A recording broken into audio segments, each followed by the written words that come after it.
Hey everybody, Gary with Basecamp Trading. Let's take a look at gold futures again today.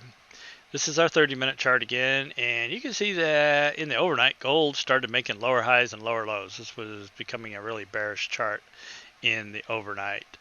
And as we came into the US session, we actually made a little push higher, ran right into resistance at the 50 EMA, and you can see in the overnight rejected there a couple times prior to that. And then again ran up, popped above it, but then closed underneath it in a shooting star. This was a very bearish bar right there. Left the topping tail. The entire body of the bar was all selling. That's a really bearish bar. Next bar triggered it, which was also a really bearish bar. I mean, opened right at the top, closed right at the bottom. This is a very bearish trigger bar. Followed up by yet one more really bearish bar.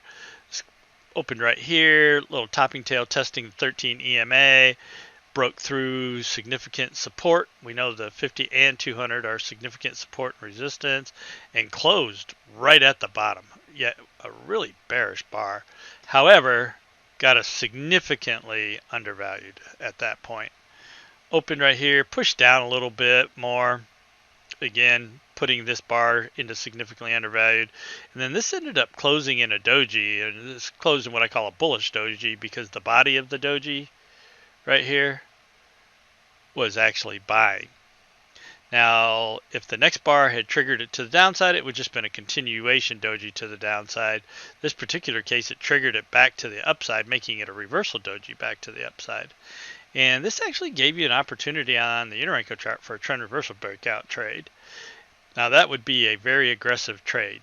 Again, this is a very bearish chart. I mean, lower highs, lower lows. We had a couple counter trend setups, but again, those are aggressive counter trend setups against a very bearish chart. Not for beginners really. But it did set up a trend reversal breakout that played out. Pushed back up to the 200. We know how these markets hate to get away from the 200 and the 50. Found resistance right there. Set up another reversal doji. Again, if the next bar had triggered to the upside, we'd been a continuation doji to the upside. Triggered it to the downside, making it a reversal doji. It also was a one green finger. We had one green histogram, which means that the buyers had an opportunity to do something here and they just couldn't get it done, followed right back by another red histogram. So this is what we call a one green finger. And this is a very bearish momentum setup. As momentum setups go, this is a very bearish momentum setup. Next bar opened at the top, closed right at the bottom, opened at the top, closed right at the bottom. Consolidated a little bit, opened at the top, pushed down, small bottoming tail, followed by another really bearish bar. Opened at the top, closed right at the bottom. Took us into significantly undervalued again. And then we got this reversal bar right here. This bar opened at the bottom and closed at the top. That's a really bullish bar. Now again, counter trend. This is lower highs and lower lows. 5 and 13 to the downside, bearish momentum. This is counter trend 100%. However, we were extended, due for a bounce, and got a really bullish setup. And this actually triggered a trend reversal breakout trade on the Interenko chart again, back to the upside. Again, this is an aggressive counter trend trade, but there were some reasons to take it. Again, we were significantly undervalued. We are also significantly undervalued on the 240s. So we were due for a bounce, got a really bullish setup bar, followed by yet another bullish bar, and then just gold pushed right higher, right into the close. But let's take a look at how that played out on the Interenko chart.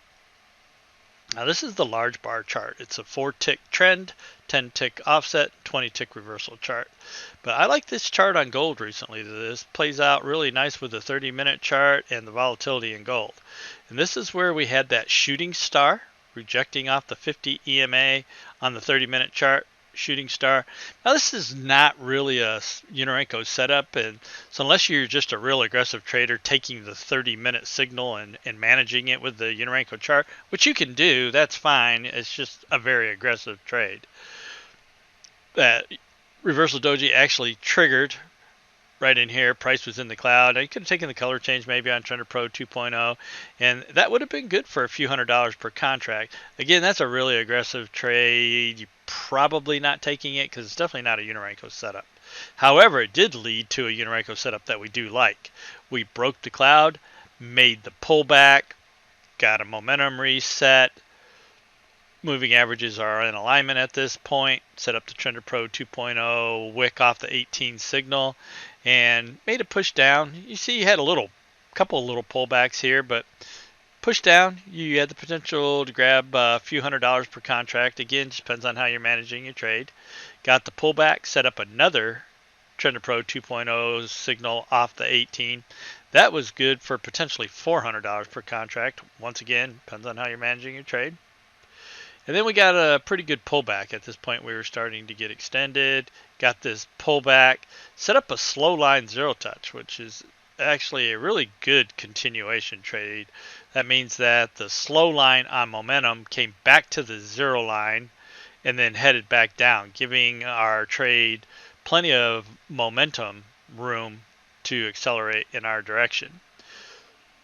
If you took that, slow line zero touch, again, that would have been good for a few $100s per contract. And again, this depends on how you're managing your trade. You may be staying in for pivots. If you're getting out, you got another really good wick off the 34 setup. Again, decent momentum reset right here. Set up the wick off the 34.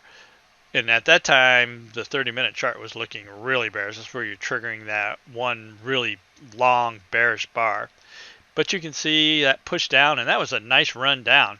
We had a target down here at 1841.10. The low was 1840.70, but the target was 1841.10. Your entry was 1853.70, target 1841.10. So definitely a chance to make over $1,000 per contract. Maybe even $1,200 if you took the target. Again, depends on how you're managing your trade, but definitely the opportunity to lock in at least $1,000 on that move down. And then this is where we were triggering the reversal doji back the other way. And this set up the Unirenko trend reversal breakout back the other way. Now this is a bit of a sloppy trend reversal breakout because we came up here, we made a pivot. It wasn't a higher pivot high. Our previous pivot high was back there. And then we pushed down and made a higher pivot low, but then this was a lower pivot high right here. And then we came down, and then we made actually a higher pivot low. Our previous significant pivot low was back here. We came here, made a higher significant pivot low, and then the trend reversal breakout was triggering here as we were breaking out of the cloud with that really bullish bar. Could have grabbed first target here, set up the Trender Pro 2.0 signal for another target, Trender Pro's 2.0 signal for another $200 to $300 per contract. Now remember, this is very aggressive counter trend trading, so most people are probably not taking this, especially with kind of a sloppy setup right here, because you never really had a trend going here at this point, because you put in a lower high, but then you put in a higher low, and then a lower high, and then another higher low versus this one. So you never really had a trend going here. I mean, this is not really a downtrend. It's just no trend. You're in between pivots right here. Put in the higher pivot low, and then triggered that reversal doji back the other way. Now, again, this would have been a really aggressive counter trend trade. You may or may not have been taking that. And then this is where you set up the one green finger and the reversal doji on the 30-minute chart. Again, probably not a setup. Now, you may have been interested just because it was a one green finger trigger, and we know that's a very, very bearish momentum setup. Could have taken the break underneath the smooth 50 maybe. That would have been good for a few $100 per contract to the downside if you had actually traded that. That's an aggressive trade, but a fairly high probability. Again, those 30-minute one green fingers are very bearish setups, so could have potentially grabbed a few hundred here. If not, if you missed this, you definitely had the Trend Pro 2.0 signal wick off the 18. That was good for up to $400 or more per contract. Once again, depending on how you're managing your trade. Your 30-minute chart is once again really bearish. Made a pullback, set up another Trend Pro 2.0 signal off the 18. This trade would have been good. Your entry would have been around 1837.70. Your next target was actually down here at 1832. Low ended up being like 1828.20. But again, if you took the reversal bar right there, that would have put you out around 1830.70. Your entry was 1837.70. So, a potential to grab $700-800. Again, just depends on how you're managing your trade on this one, but definitely the opportunity to grab $700 or more per contract here. And then this is where you were setting up that reversal bar that triggered the trend reversal breakout back the other direction here on the Uniranker chart. And again, you can see we had a pivot, wasn't a higher pivot high. Our previous pivot high was back here, higher pivot low, broke this pivot. Now this is aggressive because that's actually breaking into the cloud and in front of the smooth 50, but it plays out. Again, we were extremely extended at that point. We'd hit significantly undervalued on the 30-minute chart yet again. We were significantly undervalued on the 240-minute chart deeply at this point. So we were due for pullback right here, and you did get the aggressive counter trend trade, but this was an aggressive counter trend trade. Broke the cloud, pulled back into the cloud, set up Trend Pro 2.0 signal off the 18, and that would have been good for another $400 per contract. Again, all in depending on how you're managing your trade, but regardless of what your profit targets were and how you managed your trade, some really nice opportunities in both directions in gold today.